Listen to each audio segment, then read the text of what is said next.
Welcome to this channel on andrology and men's health.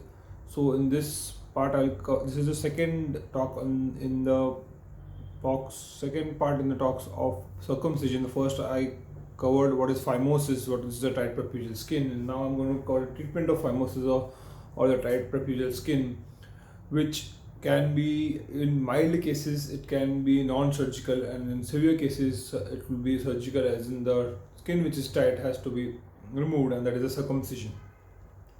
So in mild cases wherein there is slight difficulty in retracting and with slight pain during retraction, where the lesions are not very severe, these can be treated with regular cleaning and regular retraction and retraction back and forth regularly, daily, so that it becomes smooth, and hence a circumcision can be avoided. Even in smaller, younger children who are 3 to 4 years age, it is very common to have phimosis, and in such cases, if the parent and then the child, when he grows a little older, if they retract the prepuce regularly while having the bath and they do the same exercise daily, then this small few adhesions or the initial mild phimosis can be solved.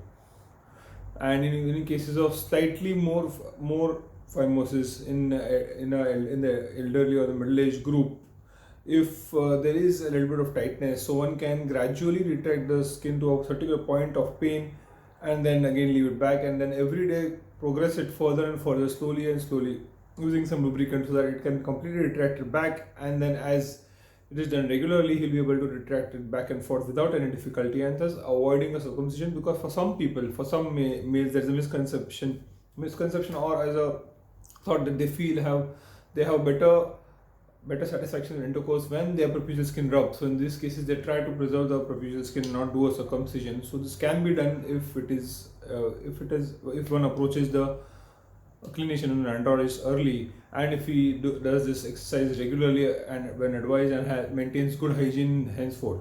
And also for diabetics, if there's early stage mild phimosis, this can again be retracted and be solved if the diabetes comes under control and he avoids taking medication which excretes sugar in the urine, and changes his anti-diabetics for a few period of time. He maintains hygiene, and after passing urine, since the urine is sugary, that urine has to be cleaned off from the tip of the glands, and this avoids infection and avoids phimosis. For cases of severe phimosis, the treatment options are three different type of treatment options which are there these days. The most commonly is the conventional circumcision, wherein it's a small surgery, it's a daycare surgery procedure. Conventional circumcision is a daycare procedure wherein the skin is incised. The sleeve and conventional techniques, one need not go into the details of the techniques. In the conventional methods, the skin which is tight is cut, and the residual skin is sutured back, and then the gland tip is what remains exposed. Initially the patient might have sensitivity, but then he gets used to it. So this is generally a daycare procedure. It is generally done under local anesthesia. For some patients, general anesthesia can be given, but again it will still remain a daycare procedure. The cost is 10 to 20,000 depending on the center and the setup, and it gives a very good cosmetic result, and the duration of the surgery is 20 minutes, and the complication rate is very less when done in experienced hand who regularly do these procedures. That was conventional circumcision. The newer modality which is now commonly used these days is the stapler circumcision. So here we can see this is the stapler device. So this is used for stapler circumcision, and they come in different models, and selecting the correct model is very important. So here we can see how the stapler device is used. Just a basic summary. The tip of the stapler device is now rolled over the excess skin, that is the prepucial skin, and then it is fired, and then the excess skin is removed. So this is how basically stapler circumcision works. In the future, I will put a video on details of stapler circumcision. So as I showed the image of the stapler is used to applied over the foreskin, and then it is fired, and that cuts the foreskin, and the edges are stapled to achieve the hemostasis and to achieve a cosmetic result. So this is a little faster procedure. It takes 5 to 7 minutes, and can again be done under local anesthesia. The only thing in this is it is a very costly procedure compared to the conventional. It is double the cost because the stapler itself costs 15,000, the good quality ones, and one needs to be experienced using the staplers. It has been very commonly seen that those who do not use the staplers regularly, and if they perform stapler circumcision, the complication rates are higher. There can be excessive skin cutting, there can be necrosis, or there can be glands injury. So one has to be careful that the good quality stapler which does not malfunction, or the one which has been approved by the authorities, that is the Indian medical authorities or the foreign medical authorities, the approved ones, they might be slightly more costly, but they should be used, and it should be done by someone who is doing stapler circumcisions regularly. Then the results are equal to conventional circumcision, only the cost is slightly higher and the cost basis is good enough. So these two modalities can be used, and it is up to it's the patient and the surgeon's preference which will decide which one has to be used. Both are equal results. The third modality, which is now the newer one, which is being marketed as a laser circumcision. So using laser for such a small procedure, circumcision, is more of a fad, because the stapler and the conventional circumcision serve the purpose and give excellent results. Laser being used for such a small procedure is overusing some technology. What happens is that it is a very high energy laser which cuts the foreskin, and this high energy causes discoloration of the skin, and it leads to ragged edges when it heals after it has been cut.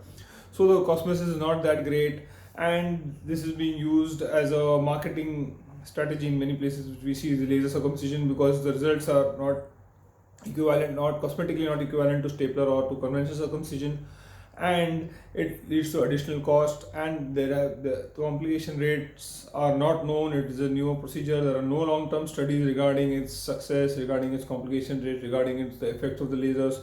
So currently in my mind, I do not use the laser circumcision, but the choice is going to be with the patient and the operating surgeon.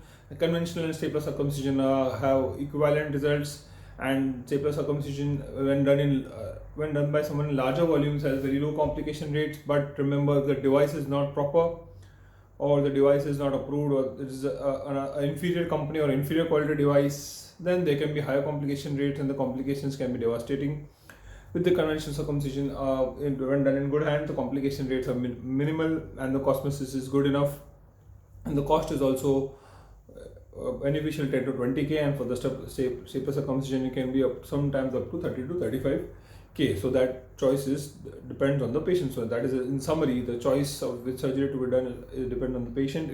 If he comes early, in the earlier stages, he can get away without a surgery, with conservative measures of hygiene, cleaning, and retracting back and forth, and even controlling the diabetes. And if it comes at a later stage, when it is very tight, when it is hindering not only his regular daily life, and also his the sexual intercourse being hindered because of the tightness, when the penis becomes erect, then one should go forward and do the circumcision, and you will get the desired result. I hope the video is informative about the treatment of circumcision, and if there are any queries, they can be put in the comment box, and if there are any further doubts, they can be emailed in the description, email given in the description, and there is a website for further information which is there in the description. Kindly like and subscribe, and we'll keep putting more videos related to men's health and andrology. Thank you.